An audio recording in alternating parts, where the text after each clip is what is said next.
2 ಬರೀರಿ, ಮೇಲ್ಗಡೆ ಇರುತ್ತೆ. ಆಮೇಲೆ ಲೆಫ್ಟ್ ಹ್ಯಾಂಡ್ ಕಾರ್ನಲ್ಲಿ 3 ಬರೀರಿ, ಆಮೇಲೆ ಮಧ್ಯದಲ್ಲಿ 4 ಬರೀರಿ, ಆಮೇಲೆ ಕೆಳಗಡೆ 5 ಇರುತ್ತೆ, ಆಮೇಲೆ ಮಧ್ಯದಲ್ಲಿ 6 ಇರುತ್ತೆ, ಆಮೇಲೆ ಲೆಫ್ಟ್ ಹ್ಯಾಂಡ್ ಕಾರ್ನಲ್ಲಿ 7 ಇರುತ್ತೆ, ಆಮೇಲೆ ಅದ್ರ ಕೆಳಗಡೆ ವೆಸ್ಟಲ್ಲಿ 8 ಇರುತ್ತೆ. ಸೊ ಹಾಗೆ ಇದನ್ನು ಬರೀತಕ್ಕಂಥದ್ದು. ಸೊ ಈ ಒಂದು ವಿಚಾರದಲ್ಲಿ ಬರ್ತಕ್ಕಂಥ ಹುಣ್ಣಿಮೆ ಅದೊಂದು ಸ್ಕ್ರೀನ್ ಹಾಕ್ಬಿಡಿ, ಅಲ್ಲಿಗೆ ಹಾಕಿ ನಂಬರ್ ಬರ್ಕೊಳ್ಳಿ. ಇದು ಬೇಡ, ಇದು ನನ್ನ ರೆಫರೆನ್ಸ್. ಹಾಗೆ ಈ ಒಂದು ನಂಬರ್ಸು ಟೋಟಲ್ ಮಾಡಿದಾಗ ಇದು ಇಲ್ಲೇ ಇರಲಿ. ಟೋಟಲ್ ಮಾಡಿದಾಗ 18 ಬರುತ್ತೆ. ಓಕೆ, ಟೋಟಲ್ ಮಾಡಿದಾಗ 18 ಬರುತ್ತೆ.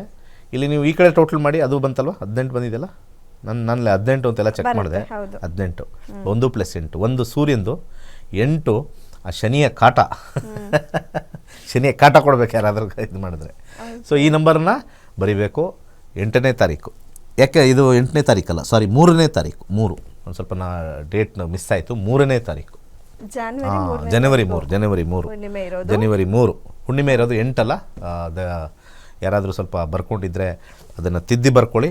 3ನೇ ತಾರೀಕು ಜನವರಿ, ಅಲ್ಲಿ ಗುರುವಿನ ತತ್ವದಲ್ಲಿ ಬಂದಿರತಕ್ಕಂಥ ಹುಣ್ಣಿಮೆ 3ನೇ ತಾರೀಕು. ಅದಕ್ಕೆ ಸ್ವಲ್ಪ ಮುಂಚೆನೇ ಹೇಳಿದ್ದೀವಿ. ಇವಾಗ 22ನೇ ತಾರೀಕೆ ಹೇಳಿದ್ದೀವಿ. ಬೇಗ ಎಲ್ಲರೂ ಪ್ರಿಪೇರ್ ಆಗೋಕ್ಕೆ ಟೈಮ್ ಇದೆ. ಹೌದು, ಬರೆದಿಟ್ಕೊಳ್ಳಿ. ನಿಮ್ಮ ಮನೇಲಿ ನಿಮ್ಮ ಮಕ್ಕಳು ಅಥವಾ ನಿಮ್ಮ ಪಾರ್ಟ್ನರೋ ಅಥವಾ ನಿಮ್ಮ ಬ್ರದರ್ಸೋ ಸಿಸ್ಟರ್ಸ್ ಯಾರಾದರೂ 2 ಹುಟ್ಟಿದರೆ ಅವ್ರಿಗೆ ಈ ಒಂದು ಯಂತ್ರವನ್ನು ಅವ್ರ ಕೈಯಲ್ಲೇ ಬರಿಬೇಕು. ಬೆಳಗಿನ ಜಾವದಲ್ಲಿ ಬರಿಬೇಕು, 6ರಿಂದ 7 ಗಂಟೆ ಒಳಗಡೆ. ಯಾಕಂದರೆ ಅದಾದ ನಂತರ ಒಂದು 2 to 3 hours ಅದನ್ನು ಕ್ಯಾಂಡಲಲ್ಲಿ ಸುಡಬೇಕು. ಇದನ್ನು ಒಂದೇ ಚೀಟಿ ಅಷ್ಟೇ ಕ್ಯಾಂಡಲಲ್ಲಿ ಸುಡಬೇಕು. ಒಂದೇ ಚೀಟಿ ಸಾಕು. ಅವ್ರು ಇಟ್ಕೊಳ್ಳೋ ಅಂಥ ಅವಶ್ಯಕತೆ ಇದರಲ್ಲಿಲ್ಲ. ನಾವು ಸೂರ್ಯನಿಗೆ ಬೇರೆ ಹೇಳಿದ್ವಿ, ಇದಕ್ಕೂ ಬೇರೆ. ಇದು ಬರ್ನ್ ಆದರೆ ಏರಲ್ಲಿ ಎಲ್ಲ ಕಡೆ ಸ್ಪ್ರೆಡ್ ಆಗಿಬಿಡುತ್ತೆ. ಸ್ಪ್ರೆಡ್ ಆದಾಗ 18 ನಂಬರ್ ಅನ್ನೋದು ಭಾಳ ವಿಶೇಷವಾಗಿರ್ತಕ್ಕಂಥ ನಂಬರ್. ಅದು 1 and 8 ಕಾಂಬಿನೇಷನ್.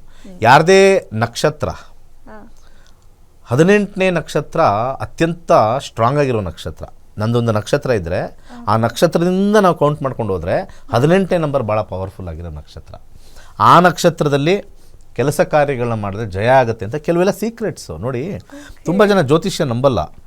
ತುಂಬ ಜನ ಯಾಕೆ ನಂಬಲ್ಲ ಅಂದರೆ ಅವ್ರಿಗೆ ನಾಳೆನೇ ರಿಸಲ್ಟ್ ಬೇಕು, ಹಿಂದೆ ಬಹುಮಾನ ಬೇಕು. ಅದೆಲ್ಲ ಆಗಲ್ಲ ಜ್ಯೋತಿಷ್ಯದಲ್ಲಿ ಮ್ಯಾನಿಫೆಸ್ಟೇಷನ್ ಅನ್ನೋ ಒಂದು ವರ್ಡ್ ಇರುತ್ತೆ. What is the meaning of manifestation? Manifestation ಅಂದರೆ it takes time to achieve the result is known as manifestation. It has to take for manifestation ಅಂತ ಕರೀತಾರೆ. ಒಂದು ನಾವು ಬೀಜ ಹಾಕಿದ್ರೆ ಅದು ಫಲ ಕೊಡೋಕ್ಕೆ ಟೈಮ್ ಬೇಕು. ಆದರೆ ನಮ್ಮ ಶಾಸ್ತ್ರದಲ್ಲಿ ಬಂದಿರತಕ್ಕಂಥ ಎಲ್ಲ ಮಂತ್ರಗಳಾಗಲಿ ತಂತ್ರಗಳಾಗಲಿ ಇವೆಲ್ಲ ಮ್ಯಾನಿಫೆಸ್ಟೇಷನ್ ಆಗುತ್ತೆ. ಮ್ಯಾನಿಫೆಸ್ಟೇಷನ್ ಅಂದರೆ ಇವತ್ತು ನೀನು ಮಾಡು 3ನೇ ತಾರೀಕು ಜನವರಿ ಮಾಡು. ನಿನಗೆ ನಾಳೆ ನಿನಗೇನಾದ್ರು ಒಂದು ಕೆಲಸ ಕಳ್ಕೊಬೋದು, ಆಗಲಿ, ತೊಂದರೆ ಇಲ್ಲ. ಬಟ್ ಅದೆಲ್ಲ ಪ್ರಿಪೇರ್ ಮಾಡ್ತಾ ಇರುತ್ತೆ ನಿನ್ನ ನೆಕ್ಸ್ಟ್ ಲೆವೆಲ್ಗೆ ಹೋಗೋಕ್ಕೆ